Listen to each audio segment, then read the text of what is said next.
Hello, I'm Ethan. I'm 24 living in a small town just outside Boise, Idaho. I'm a carpenter, the kind who freelances, fixing furniture, building shelves, whatever folks need. It's not glamorous, but it's honest. I rent a little house on a quiet street, nothing fancy, just a one-bedroom with creaky floors and a porch that catches the sunset. I like it here. The town's small, the kind where people wave but don't pry. I've always been the guy who helps out, whether it's nailing a loose board for a neighbor or hauling firewood for the old guy down the road. It's not about the money, it's about feeling useful. I'm not big on plans or chasing some grand dream. Life's simple, and that's fine by me. My house sits next to this other place, a tidy two-story with a garden out front. That's where Laura lives. I don't know much about her, not really. She's maybe in her early 40s, lives alone and keeps to herself. I see her most mornings out in her yard tending to her flowers. She's always in oversized sweaters, even in the summer heat, her dark hair pulled back loosely. There's something about her beautiful, not in a loud way, but quiet, like she doesn't know it or doesn't care. She's got this gentle way of moving clipping roses or pulling weeds like the garden's the only thing she trusts. I've tried saying hi a few times, just a quick wave when I'm out fixing my truck or watering my patchy lawn.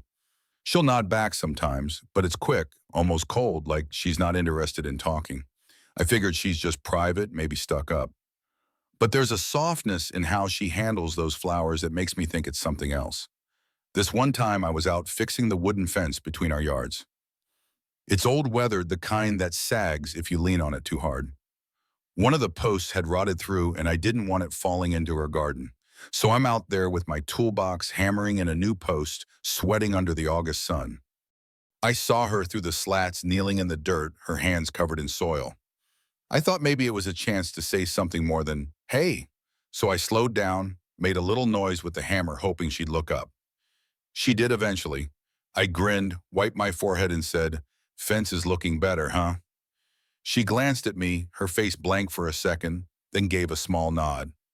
"Thanks," she said, her voice soft but flat, like she was just being polite. Then she turned back to her flowers and didn't say another word. I stood there feeling like an idiot and went back to hammering. That was it. She went inside and I finished the job alone. I don't know why it stuck with me. Maybe because I'm used to people at least pretending to be friendly. Around here, folks chat about the weather or their dogs, even if it's just small talk. But Laura, she's different. It's not like she's rude, she's not. It's more like she's carrying something heavy, something she doesn't want anyone else to see. I've seen it in her eyes, the way they linger on the flowers a little too long, like she's looking for something she lost. I don't pry, though. Not my place. I just keep doing my thing, fixing chairs for Mrs. Carter down the street, building a birdhouse for the kid from the next block over. It's what I'm good at. I like the feel of wood under my hands, the way a saw cuts clean, the satisfaction of making something solid. It's enough most days. But I'll admit I keep an eye out for Laura, not in a creepy way, just curious, like she's a puzzle I haven't figured out. I've been in this town a couple of years now, moved here after bouncing around a few places trying to find somewhere that felt right. I grew up not far from here, but my folks are gone now, Dad. When I was a kid, Mom, a few years back. It's just me, my tools, and this little house. I don't have big dreams, not like some people. I've thought about opening a shop one day, maybe selling custom furniture, but that's a long way off. For now, I'm happy fixing things, helping out, like last week when I built a new porch step for the guy across the street after his kid tripped on the old one. Took me an afternoon, and he tried to pay me, but I waved it off. That's just who I am. I like being the guy people can count on. It makes me feel like I'm part of something, even if I'm not sure what. Laura, though, she's not like the others. Most folks around here are open at least enough to say hi or ask about my day. But she's like a locked door. I don't mean that in a bad way. It's just there's something about her. I keep thinking about that garden of hers, all those roses and daisies she tends like they're her kids. I've seen her out there at dawn before the town wakes up, her hands in the dirt, moving slow and careful. It's beautiful in a way I can't explain, like she's pouring herself into those flowers. I've wondered what her story is, but I'm not the type to push. I've had my own rough patches, friends who turned their backs, jobs that fell through. I get that some things you keep to yourself. This one afternoon, though, something stuck with me. I was out in my yard sanding down a table I'd been working on for a neighbor. The sun was low, painting everything gold and orange. I looked over the fence and saw Laura in her garden, same as always. She was holding a daisy, one that looked half dead, its petals curling brown. She just stood there, staring at it, her face softer than usual, but sad, like she was seeing something I couldn't. I thought about saying something, maybe a dumb joke to make her smile. I opened my mouth, but before I could get a word out, she turned and walked back to her house, the daisy still in her hand. The door clicked shut behind her, and I just stood there, sanding block in my hand, feeling like I'd missed something important. I don't know what it was about that moment. Maybe it was the way she held that flower like it meant more than it should. Maybe it was how alone she looked even in her own yard. I've seen lonely before, hell. I've felt it. But hers was different. It wasn't loud or obvious. It was quiet, woven into the way she moved, the way she avoided my eyes. I wanted to know more, but I didn't know how to ask. I'm not good at that stuff. I'm better with a hammer and nails than with words. That night, I sat on my porch with a beer, the air cooling as the stars came out. Laura's house was dark, not even a porch light on. I could still see her garden in my head, those flowers she cared for like they were all she had. I thought about that daisy, the way her fingers curled around it. She's like a painting. I thought beautiful but unfinished, like there's a piece missing. I don't know why I cared so much. Maybe because I felt that way too, like I'm still figuring out what my life's supposed to be. I took a sip of my beer and looked at her dark windows. Part of me wanted to knock on her door just to see if she'd answer, but I didn't. Not yet. I went inside, set my bottle on the counter, and lay down on my couch, staring at the ceiling. The town was quiet, just crickets and the occasional car passing by. I thought about Laura, about that nod she gave me about the daisy in the garden. I didn't know her story, but I wanted to, not because I was trying to be some hero, just because something about her felt real, even if she didn't want me to see it. I closed my eyes, figuring tomorrow I'd wave again, maybe say something more. Maybe she'd say something back, or maybe not. Either way, I wasn't ready to stop trying. It was a Tuesday night, and the sky had been grumbling all day like it was holding a grudge. I was on my couch, half watching some old action flick, when the storm hit, not just rain, full-on chaos. Thunder cracked so loud it shook the windows, and the wind howled like it wanted to tear the world apart. I stepped out onto my porch to check my truck, make sure it was covered, when I heard a crash, sharp and heavy from Laura's side of the fence. It wasn't just a branch snapping, it was big. I grabbed my flashlight and a jacket, not thinking too hard, and ran out into the rain. The storm was relentless rain coming down in sheets, soaking me through in seconds. I vaulted the fence and saw a massive oak in Laura's yard. One of the big ones she always sat near had split and crashed right into her roof. The corner of her house was a mess, shingles scattered a hole gaping where the tree had punched through. Laura was out there drenched, struggling to drag a tarp over some furniture she'd pulled from the house. She looked panicked, her hair plastered to her face, sweater clinging to her like a second skin. "Laura!" I shouted over the wind. She looked up startled, like she hadn't expected anyone to be there. "You okay?" "It's the roof," she yelled back, voice shaking. "It's leaking everywhere." I didn't ask permission. I just ran over, grabbed the other end of the tarp, and we wrestled it over a pile of books and a coffee table she dragged out. The rain stung my eyes, and the wind kept ripping the tarp from our hands, but we got it pinned down with some bricks. "We need to get inside," I said, pointing to the house. "This isn't safe." She nodded, breathless, and we ran for her back door, dodging branches and mud. Inside her kitchen was a mess bucket, catching drips, towels strewn across the floor. She was shivering, and so was I, but I couldn't stop moving. "Where's the damage worst?" I asked. She pointed toward the living room. "Upstairs. I think it's coming through the ceiling." I followed her up, the flashlight beam cutting through the dark. The storm had torn a hole above her guest room, water pouring in like a faucet. I found some spare plywood in her garage and climbed a ladder to nail it over the gap, Laura holding the light steady. It wasn't perfect, but it would hold till morning. We ended up in her garage, moving boxes to keep them dry. That's when I saw it, a canvas, half covered by a tarp leaning against a wall. It was a painting, faded but beautiful, and a family sitting in a garden, flowers blooming around them. Sunlight filtering through trees, a man, a woman, a kid, all smiling. It hit me like a punch, the kind of happy that feels like it belongs to someone else. I didn't mean to stare, but I did. Laura caught me looking. She froze, her face tightening, like I'd seen something I shouldn't have. Sorry, I said, stepping back. I didn't mean to. It's fine. She cut me off, but her voice was softer, like she was trying to convince herself. She hesitated, then pulled the canvas out a little. I painted that a long time ago. I didn't push, but I didn't look away either. It's beautiful, I said, and I meant it. Looks like a memory. She nodded, her eyes distant. It was supposed to be. My husband, ex-husband, thought it was a waste of time. Said art didn't pay the bills. After things fell apart, I stopped painting. Her voice cracked just a little, and I saw it. Then the weight she carried, the reason that she kept everyone at arm's length. I didn't know what to say, so I went with the truth. That painting's too good to be hidden in a garage. You should paint again.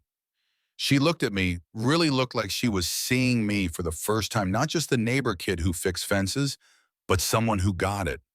Maybe, she said so quiet I almost missed it. Then she turned away, busying herself with a box, but I caught the smallest shift in her face, like a door cracking open. We were both soaked, freezing, and it was late. Laura glanced at me, her hair dripping, and said, "You're going to catch a cold. Come inside. I've got tea." I followed her back to the kitchen, where she handed me a towel and put a kettle on. The house was quiet except for the rain tapping the windows softer now. We sat at her small table mug, steaming between us. The tea was some herbal thing, smelled like mint, and something else I couldn't place. We didn't talk much at first, just sat there drying off, listening to the storm settle. Then she spoke. "You didn't have to come over. Most people wouldn't." I shrugged. "Most people aren't your neighbor. Besides, I heard the crash. Couldn't just sit there." She gave a small smile, not the cold nod I was used to, but something real. "You're a good guy, Ethan." It wasn't much, but it felt like a lot coming from her. I took a sip of tea, burning my tongue a little. "You're not as tough to talk to as you seem," I said, half joking. She raised an eyebrow but didn't snap back. Instead, she said, "I used to teach art, loved it. But after everything, the garden's all I've got. It's easier than people." I nodded, thinking about that painting, about her hands in the dirt every morning. I get it. I had a friend once, close as a brother, till he screwed me over on a job we were working. Took the money and ran. After that, I stuck to fixing things. Wood doesn't lie to you. I don't know why I told her that, maybe because she'd shared something real and I wanted to give something back. Her eyes softened and she leaned forward a little. "That's why you're always helping people, isn't it? Makes you feel like you're fixing something bigger." I didn't answer right away, just looked at her. She got it in a way most people didn't. "Yeah," I said finally, "something like that." She smiled again, and this time it reached her eyes, warm, unguarded, like the Laura from that painting was still in there somewhere. We talked a little more about the storm, the garden, the way the town smelled after rain. Nothing heavy, just easy, like we'd been doing it forever. When the rain slowed to a drizzle, I stood to go. "You sure you're okay here?" I asked. She nodded. "I'll manage, thanks, Ethan, really." I stepped out into the night, my boots squelching in the mud. The air was cool, the storm's anger spent. I climbed back over the fence, my clothes heavy with water, but I didn't care. My chest felt warm, like I'd carried something more than a tarp or a flashlight tonight. I thought about that painting, about Laura's voice when she talked about her ex, about the way she smiled when I said she should paint again. She wasn't cold, I realized she was just guarding something fragile. Back in my house, I peeled off my wet jacket and collapsed onto my bed, the sound of rain faint now. I could still see her face, the way it changed when she talked about that painting. She wasn't the locked door I had thought she was. She just needed time, maybe someone to show up without asking for anything in return. I stared at the ceiling, the stormy fading outside, and thought, she's not a stranger anymore. I didn't know what was next, but for the first time I felt like there could be something real. I closed my eyes, the smell of mint tea still lingering, and let that thought carry me to sleep. The storm left the town in a mess. Power was out for days and the streets were littered with branches and soggy leaves. My little house was fine, just a few loose shingles, but Laura's place took a harder hit. That tree had done a number on her roof, and every time I looked over the fence, I saw her out there trying to clean up.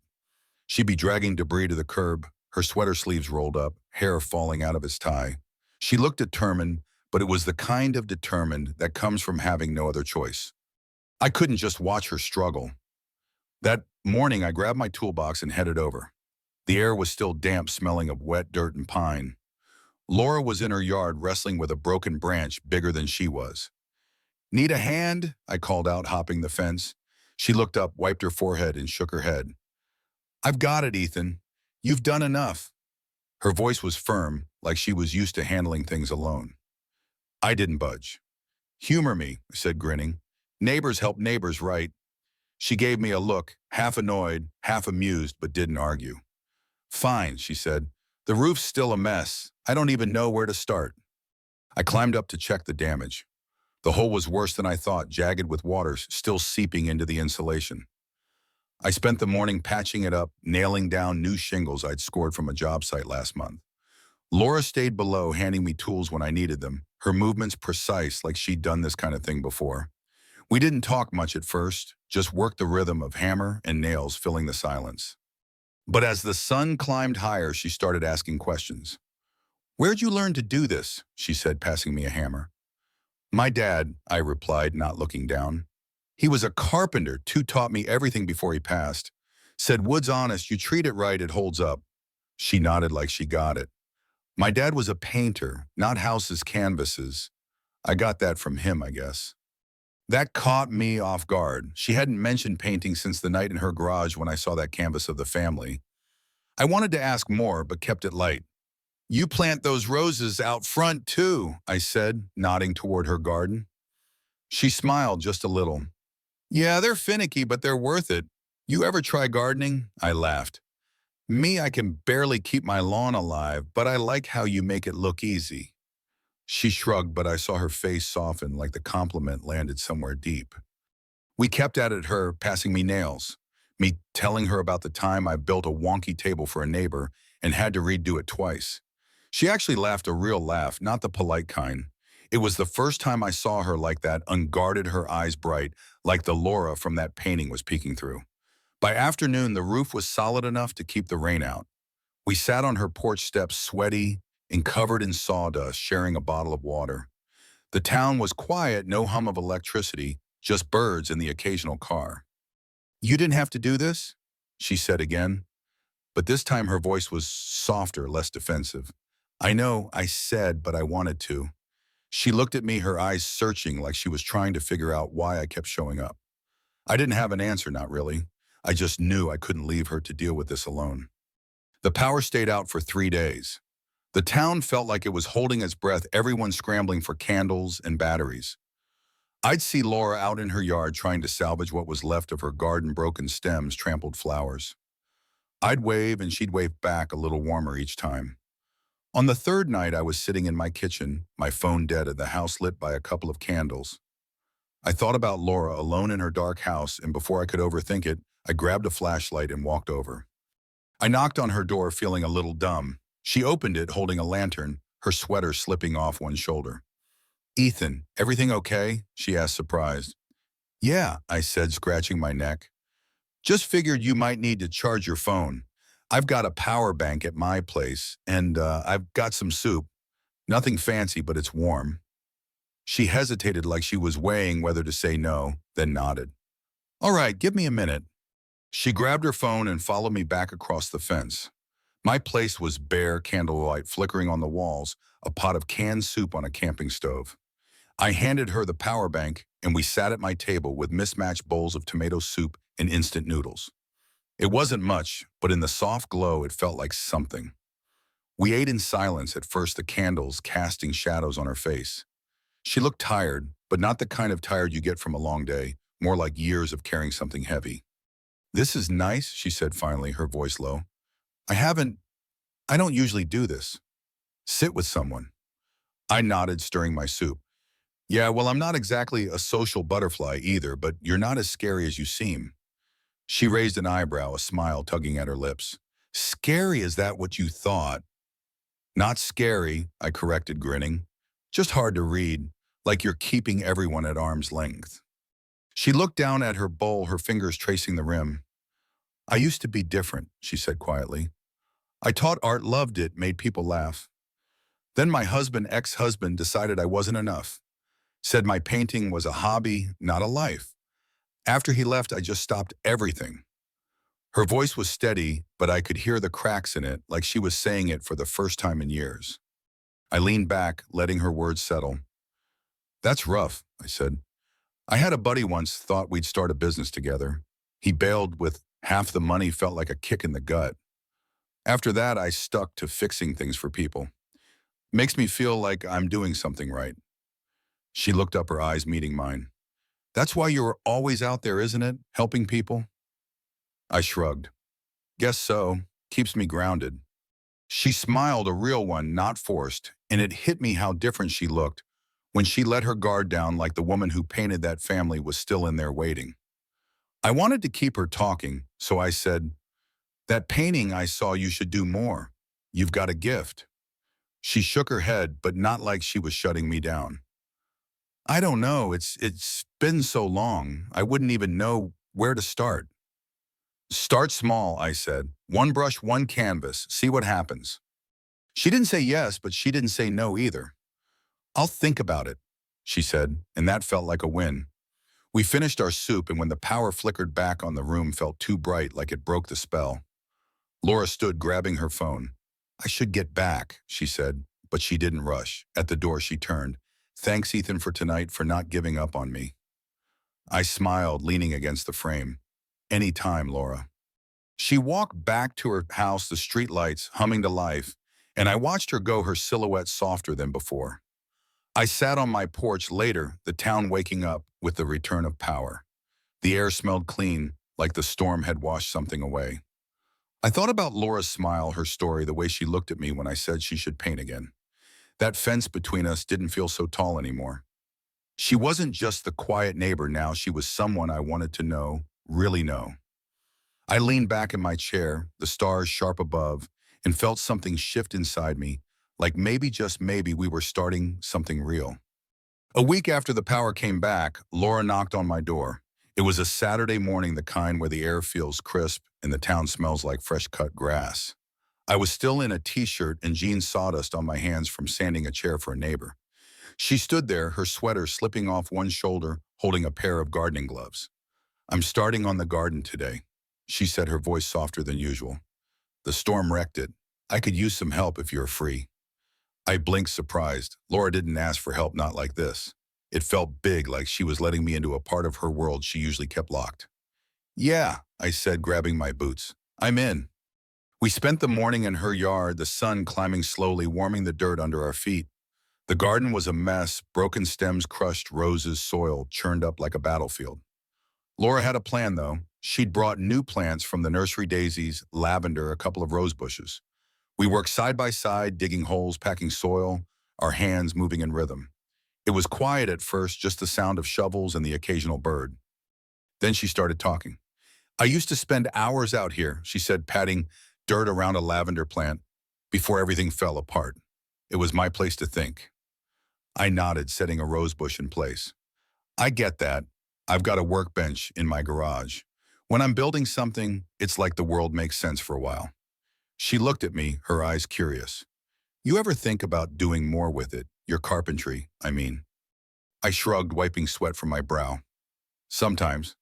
I've got this dream of opening a little shop, making custom stuffed tables, cabinets, maybe some carvings.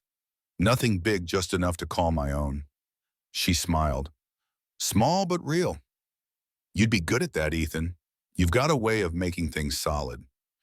It wasn't just the words, it was the way she said them, like she saw something in me I didn't always see myself. I wanted to keep her talking, so I asked, what about you? You ever think about painting again like you used to? She paused, her shovel still in the dirt. I don't know. I loved it once, but my ex, he said it was pointless, said I was wasting time when I could have been doing something useful. Her voice had an edge, not angry, just tired. I shook my head. He was wrong. That painting I saw, it's not just art, it's you. You should try again. She didn't answer right away, just kept digging, but I saw her lips curve like she was holding on to the idea. We kept working the garden, coming back to life bit by bit. Then it happened. I was packing soil around a daisy, and Laura reached over to help, her hand brushing mine in the dirt.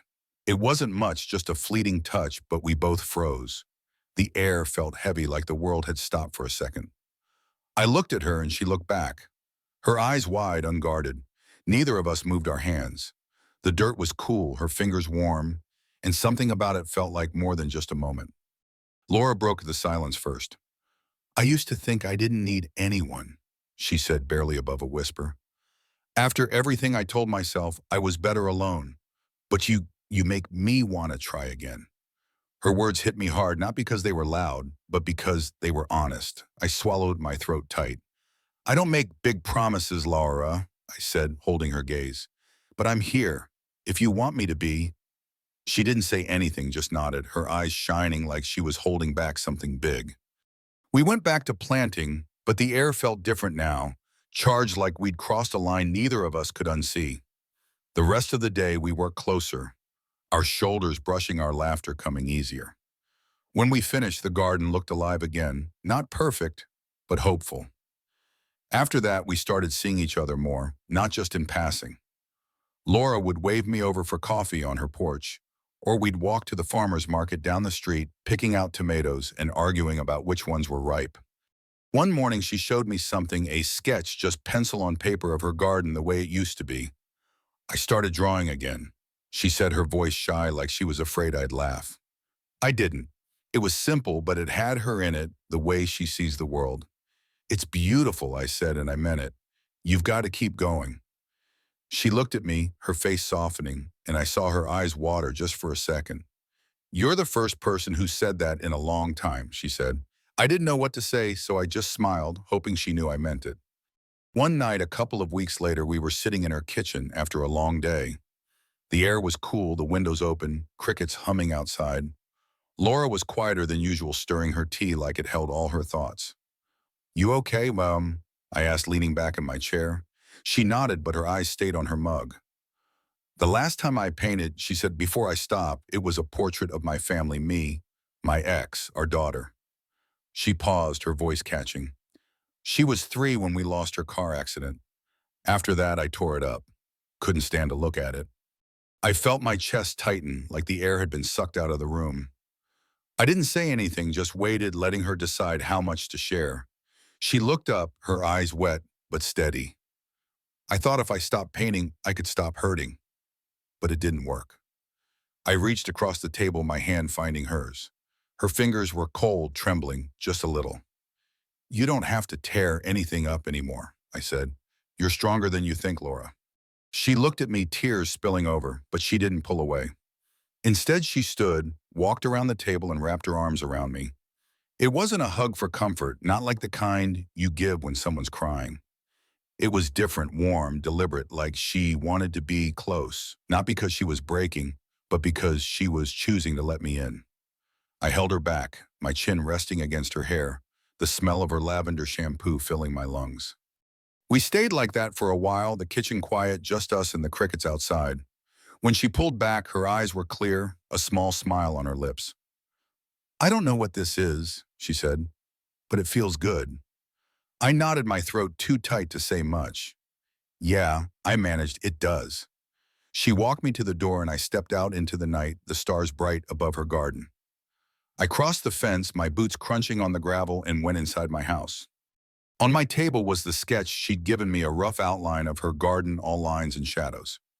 I picked it up, tracing the pencil marks with my finger, thinking about her hand on mine in the dirt, about the way she hugged me, about the stories she'd trusted me with. I sat on my couch, the house dark except for a single lamp. My heart was beating faster than it should have, not from nerves, but from something else, something new. That moment in the garden, our hands touching, her words about wanting to try again, it felt like we'd stepped over some invisible line, not into something clear or named, but into something real. I looked out my window toward her house, where a single light glowed in her kitchen. Laura wasn't just my neighbor anymore.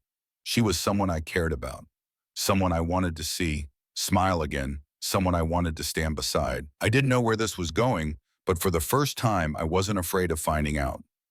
The weeks after we rebuilt Laura's garden felt different, like the air between our houses had softened. We started spending more time together, not in any big planned way, but in the quiet moments that sneak up on you. Some mornings I'd find her on her porch with two mugs of coffee, one for me, and we'd sit there talking about nothing, how the roses were holding up, or the way the town diner always burns its toast. Other times we'd walk to the end of the street, just us, and the sound of gravel under our boots pointing out which houses needed new paint, or laughing about the neighbor's dog that chased its tail like it was on a mission. It wasn't much, but it felt like everything.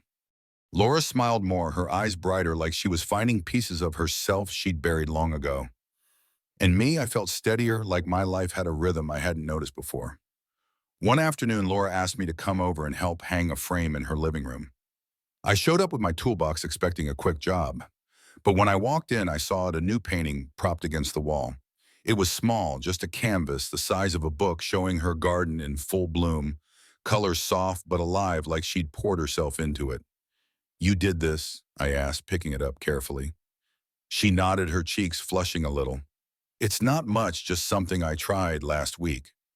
I held it up to the light, seeing the way she'd captured the daisies, the way the sun hit them just right. "Laura, this is incredible," I said. "You've got to do more." She looked away, but I caught the smile, the kind that says more than words ever could. We hung it above her couch, and when we stepped back, the room felt warmer, like it was hers again. That painting changed things. Laura started sketching more, leaving pencils and paper scattered on her kitchen table. I'd stop by, and she'd show me her work. Nothing finished, just rough lines of flowers or the outline of a tree. I'd tell her what I liked, not because I knew anything about art, but because I could see her in it. She'd laugh, call me biased, but I could tell it meant something. I kept helping with her garden too, weeding or planting new bulbs when she asked. It wasn't just about the flowers anymore. It was about being there, about building something together, even if we didn't name it. I started telling her more about myself too, how I'd always wanted a workshop of my own, a place to carve tables or chairs that people would keep for years. She'd listen, really listen, and say things like, "You'll get there, Ethan. You make things that last." It wasn't just encouragement. It felt like she believed in me the way I believed in her. One day, out of the blue, Laura handed me something wrapped in brown paper. It was late afternoon, the sun low, casting long shadows across her garden. "Open it," she said, her voice quiet but steady. I tore the paper off and stopped breathing for a second. It was a painting, small and simple, of me in her garden.